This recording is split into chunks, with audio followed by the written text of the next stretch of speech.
What's up guys? You are already watching Cinema is Life. ഇന്ന് ഞാൻ review ചെയ്യാൻ പോകുന്ന മൂവിയാണ് hello mummy. Last year November 2024 തന്നെ റിലീസായ മൂവിയാണ്. ഇത് സിനിമാ തിയേറ്ററിൽ ഇറങ്ങിയപ്പം എനിക്ക് തിയേറ്ററിൽ പോയി കാണാൻ പറ്റിയില്ല. ആ വീക്കെൻഡിൽ തന്നെയാണ് സൂക്ഷ്മദർശിനി ഇറങ്ങിയത്. It beat the competition flat and straight. 90% of the cinema തിയേറ്റേഴ്സിൽ സൂക്ഷ്മദർശിനിയോ ഓടുന്നുള്ളായിരുന്നു. ഇത് ഹാർഡ്ലി ഒന്നോ രണ്ടോ തിയേറ്ററിൽ മാത്രം ഓടുന്നുണ്ടായിരുന്നു, that too at very odd hours. So I was not able to go catch this in the theatres. ഇത് മിനിഞ്ഞാന്നെങ്ങാണ്ട് ആമസോൺ പ്രൈമിൽ റിലീസായി, OTTയിൽ റിലീസായി. അപ്പോഴാണ് ഞാനിത് കണ്ടത്. ഈ മൂവിയുടെ ജോണർ എന്താണെന്ന് വെച്ചാൽ ഹൊറർ കോമഡി ജോണറാണ്. വളരെ റെയർ ആയ ഒരു ജോണറാണ് in terms of Malayalam film industry. The last notable horror comedy film which I remember is in ghost house. അത് കുറേ വർഷങ്ങൾക്ക് മുമ്പേ അല്ലേ ഇറങ്ങിയത്. So yeah, Hello Mummy starring Sharafudheen, Aishwarya Lakshmi, Jagadish, Johny Antony, Jomon Jyothir. Personally എനിക്ക് ഈ മൂവി ഒത്തിരി എൻ്റർടൈനിങ് കോമഡി ആയിട്ടാണ് തോന്നിയത്.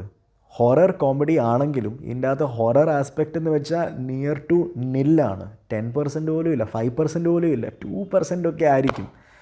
പേടി, ഭൂതം, പ്രേതം, ഓക്കെ, ഒരു പ്രേതമുണ്ട്, ഒരു ഭൂതമുണ്ട്, പക്ഷെങ്കിൽ ഇത് പേടിപ്പിക്കുന്ന മൂവിയോ അങ്ങനത്തെ ഹൊറർ എന്ന് വെച്ച സാധനമേ ഇല്ല ഇതിൻ്റെ അകത്ത്. ഇപ്പം ഹൊറർ മൂവീസ് കണ്ട് പേടിക്കുന്ന ആൾക്കാർ, അതുകൊണ്ട് എനിക്ക് ഹൊറർ മൂവീസ് കാണണ്ടെന്ന് പറയുന്ന ആൾക്കാർക്ക് ഈ മൂവി ഒരു പ്രശ്നമില്ലാതെ കാണാം. ഇതിൻ്റെ അകത്ത് പേടി എന്ന് പറഞ്ഞ സാധനമില്ല. Out and out starting to end കോമഡിയാണ്, സ്ലാപ്സ്റ്റിക് കോമഡിയാണ്, നല്ല അടിപൊളി കോമഡിയാണ്. I was thoroughly enjoyed. There were scenes in the film ഞാൻ പൊട്ടിച്ചിരിക്കുമായിരുന്നു. It's an out and out comedy entertainer. നമ്മുടെ പഴയ മലയാളം സ്ലാപ്സ്റ്റിക് കോമഡി മൂവീസൊക്കെ ഇല്ലേ, നമ്മുടെ ദിലീപ് ടൈപ്പ് മൂവീസ്, അങ്ങനത്തെ ഒരു മൂവിയുടെ ഓർമ്മയാണ് ഈ മൂവി എനിക്ക് കണ്ടപ്പം കിട്ടിയത്. സോ ഇതിൻ്റെ സ്റ്റോറി എന്താണെന്ന് വെച്ചാൽ, ഷറഫുദ്ദീൻ ഒരു ഹാപ്പി ഗോ ലക്കി ഗൈ ആണ്. അല്ലെങ്കിൽ ഒരു റിച്ച് ഫാമിലിയിലാണ് പുള്ളി ജനിച്ച് ജീവിക്കുന്നത്. ഒരു അറേഞ്ച് മാരേജിന് വേണ്ടി ഐശ്വര്യ ലക്ഷ്മിയെ കണ്ടുമുട്ടുന്നു ഓവർ ഓൺലൈൻ ഒരു മാട്രിമോണിയൽ സൈറ്റിൽ. അവരിവിടെ സംസാരിക്കുന്നു, അവർ ഡേറ്റ്സിനൊക്കെ പോകുന്നു. Then they sort of fall in love. പക്ഷേ കല്യാണം കഴിക്കണമെങ്കിൽ ഐശ്വര്യ ലക്ഷ്മിക്ക് കുറച്ച് കണ്ടീഷൻസ് ഒക്കെ ഉണ്ട്. കണ്ടീഷൻസ് എന്ന് വെച്ചാൽ, ഷറഫുദ്ദീൻ കല്യാണം കഴിഞ്ഞ് ഐശ്വര്യ ലക്ഷ്മിയുടെ വീട്ടിൽ വന്ന് താമസിക്കണം. പിന്നെ അത് കഴിഞ്ഞ് ഒരു പെക്യൂലിയർ കണ്ടീഷൻ പുള്ളിക്കാരത്തി പുട്ട് ഫോർവേഡ് ചെയ്യും. ഐശ്വര്യ ലക്ഷ്മിയുടെ മദർ പുള്ളിക്കാരത്തി ചെറുതായപ്പം തന്നെ മരിച്ചു പോയായിരുന്നു.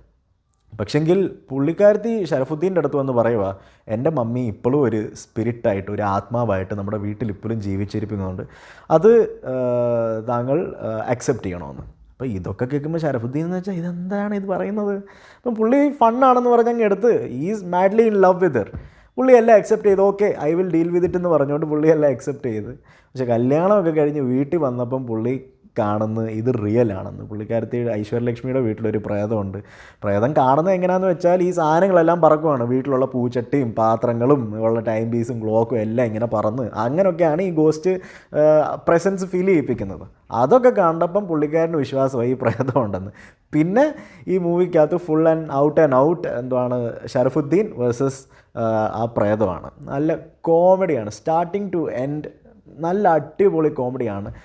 പോസിറ്റീവ്സ് എന്ന് വെച്ചാൽ ആക്ടിങ് പേരെടുത്ത് പറയേണ്ട ആക്ടിങ് ഷറഫുദ്ദീൻ്റെ. പുള്ളിക്കാരൻ single handedly from starting to end ഈ മൂവിയെ ക്യാരി ചെയ്തിട്ടുണ്ട് വിത്ത് ഹിസ് അമേസിങ് കോമഡി. അത് വെർബൽ കോമഡി ആയാലും ബോഡി ലാംഗ്വേജ് റിലേറ്റഡ് കോമഡി ആയാലും നല്ല അടിപൊളി ടൈമിംഗ് ആണ്. ശരിക്കും പറഞ്ഞാൽ പണ്ടത്തെ ദിലീപില്ലേ, നമ്മുടെ പീക്ക് ദിലീപ്, CID മൂസ, അങ്ങനത്തെ ടൈപ്പുള്ള ദിലീപ് എനിക്ക് ഓർമ്മ വന്ന് ഷറഫുദ്ദീനെ കണ്ടപ്പം. അതിൻ്റെ കൂടെ ഷറഫുദ്ദീൻ്റെ കൂടെ സപ്പോർട്ടിംഗ് ആയി കോമഡി ചെയ്യാൻ നല്ല ആക്ടേഴ്സ്, ജഗദീഷ് ഉണ്ട്. നല്ല അടിപൊളി ഒരു പെക്യൂലിയർ ക്യാരക്ടറാണ് ജഗദീഷ് പ്ലേ ചെയ്തിരിക്കുന്നത്. ഒരു മാത്തമാറ്റിക്സ് പ്രൊഫസർ. പുള്ളിക്കാരൻ ഇങ്ങനെ കല്യാണത്തിന് മുമ്പ് ഒരു ഫോമൊക്കെ ഉണ്ടാക്കി കൊടുത്ത് ഷറഫുദ്ദീൻ ഇത് ഫില്ല് ചെയ്യണമെന്ന് പറഞ്ഞുകൊണ്ട്. ആ സീൻസൊക്കെ നല്ല രസമാണ്. പുള്ളിക്കാരൻ ഇങ്ങനെ ക്ലാസിക്കൽ ഗസലൊക്കെ പാടുന്നു, തബലയൊക്കെ വായിക്കുന്നു. ഒരു സീനുണ്ട്, പുള്ളിക്കാരൻ ഒരു സീരിയസ് സീൻ നടക്കുവാണ്, അതിൻ്റെ ഇടയ്ക്ക് പുള്ളിക്കാരൻ ഇങ്ങനെ എന്ന് പറഞ്ഞ് തബല എങ്ങനെ വായിച്ചുകൊണ്ടിരിക്കുകയാണ്. അതൊക്കെ നല്ല ഫണ്ണാണ്. പിന്നെ അതിൻ്റെ കൂടെ ജോണി ആൻ്റണി ഉണ്ട്. പുള്ളിക്കാരൻ നല്ല അടിപൊളി കോമഡി ചെയ്തിട്ടുണ്ട്. ഈ പടം കണ്ടപ്പോഴാണ് എനിക്ക് ശരിക്കും നമ്മുടെ മലയാളത്തിലെ കോമഡി ലെജൻഡ്സ് ജഗതി ശ്രീകുമാർ, സലീം കുമാർ, കൊച്ചിൻ ഹനീഫ ഇവരുടെയൊക്കെ ഓർമ്മ വന്നത്. ഇവരൊക്കെ കാരണം എത്ര മൂവീസാണ് ഇവിടെ ഈ ലെവലിൽ കിടന്ന മൂവീസ് ഈ കോമഡി ആർട്ടിസ്റ്റ് കാരണമാണ് ഈ പീക്ക് ലെവലിൽ എത്തിയേക്കുന്നത്. ഈ ആർട്ടിസ്റ്റ് ഇപ്പോഴും പ്രവലൻ്റ് ആയിരുന്നെങ്കിൽ ഈ മൂവി വേറെ ലെവലായേനെ. ജോണി ആൻ്റണിയും ജഗദീഷും ഒക്കെ കുറേ ട്രൈ ചെയ്ത് I mean, they are really good at what they do. They did a good job in this film, but obviously നമ്മുടെ ലെജൻസും കൂടെ ഉണ്ടായിരുന്നെങ്കിൽ ഈ മൂവി വേറെ ലെവലൊക്കെ എത്തുമായിരുന്നു. ഇന്നസെൻറ്റ് ജഗതി, ഇന്നസെൻറ്റ്, സലീം കുമാർ, കൊച്ചിൻ ഹനീഫ, ഇവരൊക്കെ ഈ മൂവിക്കകത്ത് വരേണ്ട ആൾക്കാർ. അവരൊക്കെ ഈ സമയത്ത് ഉണ്ടായിരുന്നെങ്കിൽ ഈ മൂവിക്കകത്ത് ഡെഫിനറ്റ്ലി കണ്ടേനെ. ഇവർക്ക് വേണ്ടി ഉണ്ടാക്കിയ മൂവിയാണ്. പക്ഷെങ്കിൽ ഷരഫുദ്ദീനും ജഗദീഷും നമ്മുടെ ജോമോൻ ജ്യോതിറുണ്ട് കോമഡി പ്ലേ ചെയ്യുന്ന നല്ലപോലെ. ജോമോൻ ജ്യോതിർ വാഴയ്ക്കകത്തുള്ള ആളാണ്. പുള്ളിക്കാരന് നല്ല കോമഡി. ഈ മൂവിയുടെ കോമഡി എന്ന് വെച്ചാൽ ഇങ്ങനെ സ്ലാപ്പ് സ്റ്റിക്ക് ഹ്യൂമറാണ്, ഫണ്ണാണ്. കാണുമ്പം ഒരു ടെൻഷനും ഇല്ലാതെ നമുക്കിരുന്ന് കണ്ട് എൻജോയ് ചെയ്യാൻ പറ്റുന്ന കോമഡിയാണ്. ഈ മൂവി നിങ്ങൾ കാണാൻ പോകുമ്പോൾ ഇതിൻ്റെ അകത്ത് ഒത്തിരി ലോജിക് ഒന്നും എക്സ്പെക്റ്റ് ചെയ്യില്ലേ. ഓൾറെഡി ഒരു സ്ലാപ്പ് സ്റ്റിക്ക് കോമഡി മൂവിയാണ്, അതിൻ്റെ കൂടെ ഇത് ഒരു ഹൊറർ കോമഡി ജോണറാണ്. ഹൊററൊക്കെ വരുമ്പം പിന്നെ എന്താണ് സംഭവിക്കുന്നത് അത് നമുക്ക് റിയാലിറ്റി ആയിട്ട് കമ്പയർ ചെയ്യാൻ പറ്റത്തില്ല, എന്ത് വേണമെങ്കിലും സംഭവിക്കാൻ. അപ്പം ഈ മൂവി കാണുമ്പം നിങ്ങളൊരു keep your brains at home type of logic ഒന്നും നോക്കാതെ പോകണം. ഫണ്ണാണ്, എൻ്റർടൈനിങ് ആണ്, നല്ല കോമഡിയാണ്. നെഗറ്റീവ്സ് എന്ന് വെച്ചാൽ ലാസ്റ്റിലെ ഒരു 20-25 മിനിറ്റ്സ് ഉണ്ട് ക്ലൈമാക്സ്. അതെന്ന് വെച്ചാൽ ഒരു എന്താ പറയുന്ന ഒരു ഇമോഷണലും പിന്നെ ഒരു സ്പെഷ്യൽ ഒരു ഡെവിൽ വർഷിപ്പിംഗ് ഗ്രൂപ്പൊക്കെ ഉണ്ട്. ഇവരുടെ ലീഡർ എന്ന് വെച്ചാൽ ഒരു ഹിന്ദി ആക്ടറാണ്, സണി ഹിന്ദുജ. പുള്ളി ആസ്പിരൻസ് എന്ന് പറഞ്ഞ ഒരു വെബ് സീരീസ് ഉണ്ട് TVFൻ്റെ, അതിൻ്റെ അകത്ത് ഫേമസ് ആയ ഒരു ആക്ടറാണ്. പുള്ളിയാണ് ഇതിൻ്റെ അകത്ത് മെയിൻ വില്ലൻ. പക്ഷേ ഈ വില്ലൻ്റെ ആസ്പെക്ട്സ് ഒക്കെ ഒന്നുമില്ല. ലാസ്റ്റ് 20 മിനിറ്റ് മാത്രമേ ഇവർ വരുന്നുണ്ട്. ഇവർ വന്നിട്ടും ഈ ഇമോഷണൽ സീൻസൊക്കെ നടക്കുന്നത് അതൊക്കെ ഭയങ്കര ബോറായിരുന്നു. ഈ ലാസ്റ്റ് 20 മിനിറ്റിൽ എന്താ നടന്നതെന്ന് പോലും എനിക്ക് മനസ്സിലായില്ല. എന്താ ഫുൾ മൂവി നല്ല അടിപൊളി കോമഡി ആയിട്ട് കൊണ്ടുപോയിട്ട് ലാസ്റ്റിൽ 20 മിനിറ്റിൽ ഒരു ഇമോഷണൽ ട്രാക്കും പിന്നെ മമ്മിയുടെ ട്രാക്കും ഈ ഡെവിൽ വർഷിപ്പേഴ്സിൻ്റെ ട്രാക്കും ഒക്കെ ഒരുമിച്ചാണ്. നല്ല ബോറായി.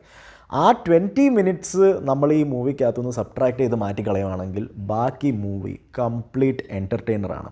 ഇത് നമ്മൾ ഫാമിലിയുടെ കൂടെ ഇരുന്ന് ലഞ്ചൊക്കെ കാണുമ്പോഴും ഡിന്നറൊക്കെ കാണുമ്പോഴും പിന്നെ ഒരു ഹോളിഡേക്ക് എല്ലാവരും ഒരുമിച്ച് വന്നിരുന്ന് കാണാനും നിങ്ങൾക്ക് സ്ട്രെസ് ഇല്ലാതെ എൻജോയ് ചെയ്ത് കാണാൻ പറ്റിയ ഒരു perfect slapstick comedy entertainer ഫിൽമാണ് Hello Mummy. So that's my review of the film Hello Mummy. It is streaming on Amazon Prime. Go check it out. See you in the next video. Till then, bye. Take care.